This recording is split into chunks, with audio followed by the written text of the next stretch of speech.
सांझ सवेरा में देखिए आज महिला से जुड़ी विशेष कवर स्टोरी। नमस्कार।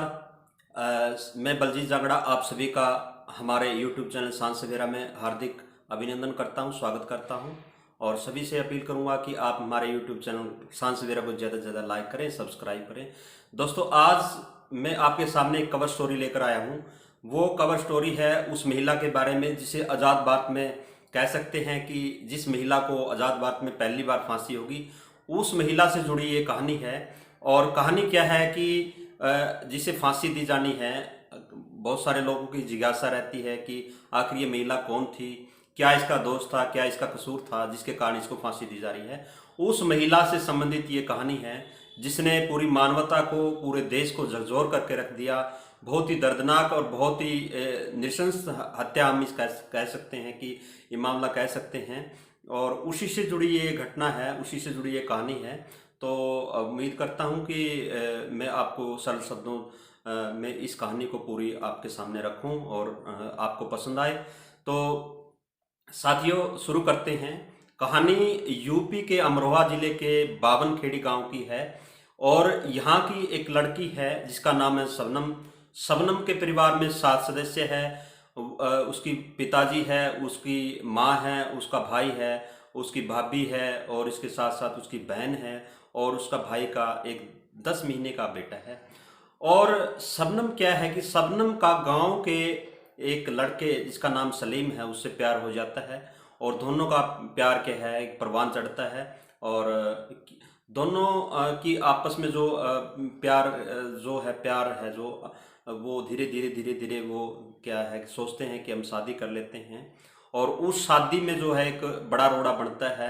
कह सकते हैं कि जो शबनम का परिवार है वो रोड़ा बनता है और कहीं कहीं शबनम को लगता है कि उसका परिवार कभी भी राजी नहीं हो पाएगा सलीम के लिए, या सलीम की उसकी शादी नहीं करेगा उनका परिवार, इसके लिए वो राजी नहीं होगा।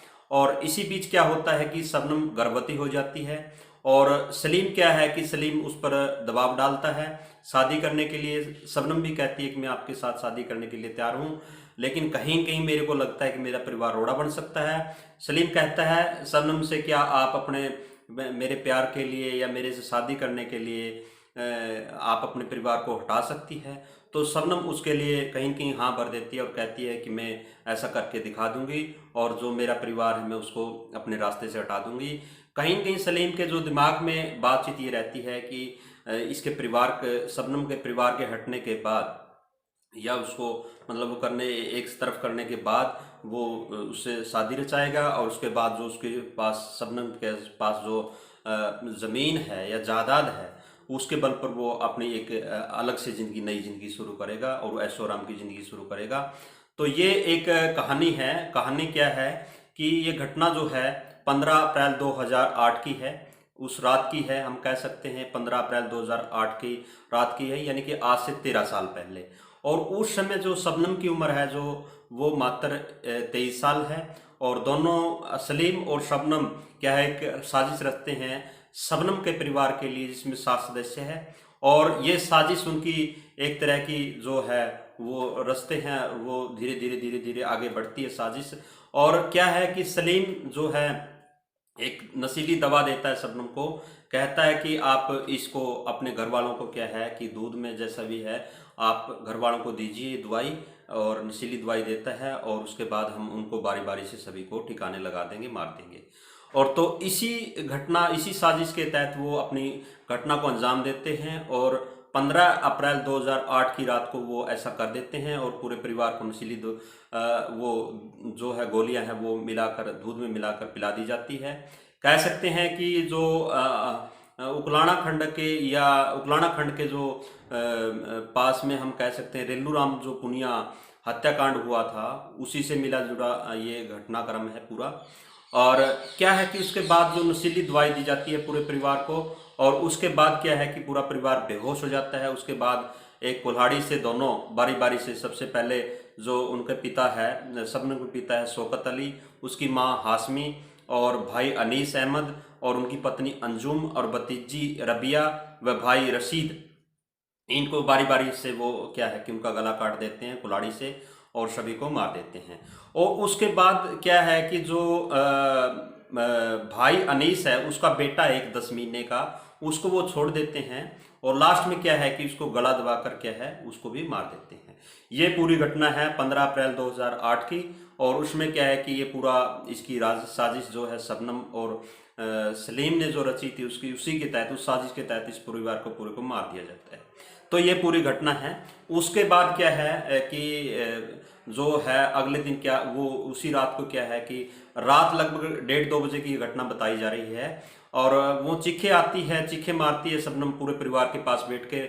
और एक जैसे कि उसने साजिश रची थी। उसके बाद उसके घर वाले, जो आसपास के जो पड़ोसी है या परिवार वाले हैं, उसके वो आते हैं और वो देखते हैं कि शबनम उनके पास, जो लाशों के पास है, वो चिल्ला रही होती है। और उसके बाद क्या है कि जोर जोर से चिल्लाती है। वो कह रही है कि मेरे परिवार को मार डाला और हत्यारा भाग गया।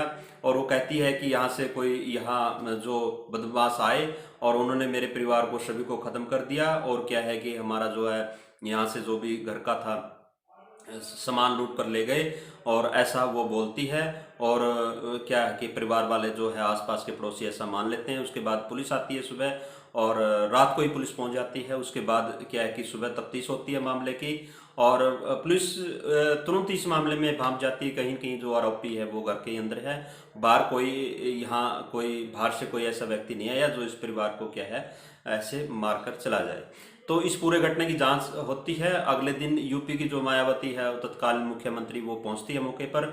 और उसके हाथ में 5 लाख रुपए का चेक भी होता है आर्थिक सहायता के रूप में। और किसी के मतलब जो पुलिस वाला है वो सचेत रहता है, उसको कहीं कहीं लगता है कि इस मामले में जो हत्या की जो आरोपी है वो परिवार वाला ही है, यानी कि सब उसका इशारा शबनम की ओर होता है। और वो कहीं न कहीं अपनी बात मुख्यमंत्री तक पहुंचाने में कामयाब रहता है।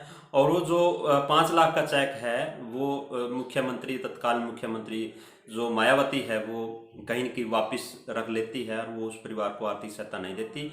और वो घोषणा करती है कि हम परिवार को आर्थिक मदद तो देंगे, लेकिन हम जो घटना की जांच के बाद जो भी है उस परिवार को हम देंगे। तो ये पूरा एक घटनाक्रम है। उसके बाद क्या है कि मामले की जांच होती है और मामले में दोषी पाई जाती है, यानी कि मतलब जो शक के आधार पर शबनम को गिरफ्तार किया जाता है। और गिरफ्तार करने के बाद फिर ट्रायल कोर्ट में दोनों के खिलाफ मामला चलता है। और कह सकते हैं कि 14 जुलाई 2010 को दोनों को दोषी करार दिया जाता है। इस मामले में ट्रायल चलता है। और इस मामले में 100 तारीख और 29 गवाहों की गवाही के बाद ये मामला अंजाम तक पहुंचता है और दोनों को दोषी करार दिया जाता है। और 15 जुलाई 2010 को दोनों को फांसी की सजा सुना दी जाती है। तो दोस्तों, इसमें एक बात बड़ी ही वो है कि जब ये ट्रायल चलता है, उसके बाद जब दोनों को सजा सुनाई जाती है, तो रिपोर्ट्स के मुताबिक जज को भी कहीं न कहीं लगता है कि पुलिस इस मामले में कहीं न कहीं या किसी शक के आधार पर या मामले में जल्दबाजी दिखा के कहीं न कहीं कोई ऐसा कल्लू ना छोड़ दे जिससे कोई निर्दोष आदमी इसमें फंस जाए। तो उसके आधार पर जज दोनों से बात करता है, सलीम और शबनम से। तो कहीं न कहीं दोनों से अलग अलग बात करते हैं जज साहब। और उसके बाद क्या है कि वो अपना जुर्म को कबूल कर लेते हैं। और उसके बाद दोनों को फांसी की सज़ा सुना देती है। यानी कि 29 सेकंड में अगले दिन 14 जुलाई 2010 को जज साहब बात करते हैं इनसे। और अगले दिन 15 जुलाई 2010 को इस मामले में सज़ा सुनाई जाती है। और 29 सेकंड में जज साहब ने कह दिया कि दोनों को फांसी दी जाती है। उसके बाद क्या है कि हाई कोर्ट और सुप्रीम कोर्ट ने इनकी दोनों की सज़ा को बरकरार रखा। और उससे पहले क्या है कि दिसंबर 2015 में जो तत्कालीन जो है यूपी के राज्यपाल रमन नाइक, वो भी इनकी दया याचिका को खारिज कर देते हैं। और दोनों को क्या है कि फांसी की सजा बरकरार रहती है। ये पूरा घटनाक्रम है। और इस घटना को आज से 13 साल पहले कह सकते हैं कि ये घटना घटी। और इस महिला को, अभी जो ये महिला है, इसका एक जो मुख्य इसमें इस घटनाक्रम में पूरा वो है कि जिस समय ये शबनम ने इस मामले को अंजाम दिया, ये घटना को अंजाम दिया, उस टाइम शबनम गर्भवती थी। उसके बाद क्या है कि 14 दिसंबर 2008 को उसने जेल के अंदर ही एक बेटे को जन्म दिया।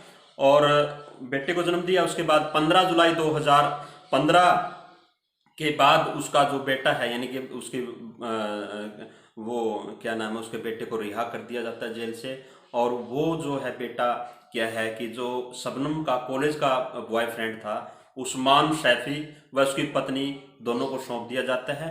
उस्मान पेशे से पत्रकार है और अभी जो उनका बेटा है शबनम का उनके पास रह रहा है।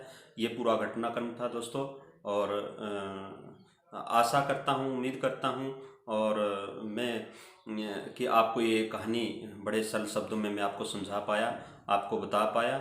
और ये बहुत ही एक दर्दनाक घटना, शर्मनाक घटना और मानवता के खिलाफ ये घटना कह सकते हैं बहुत ही। और इस महिला को अभी फांसी दी जानी है।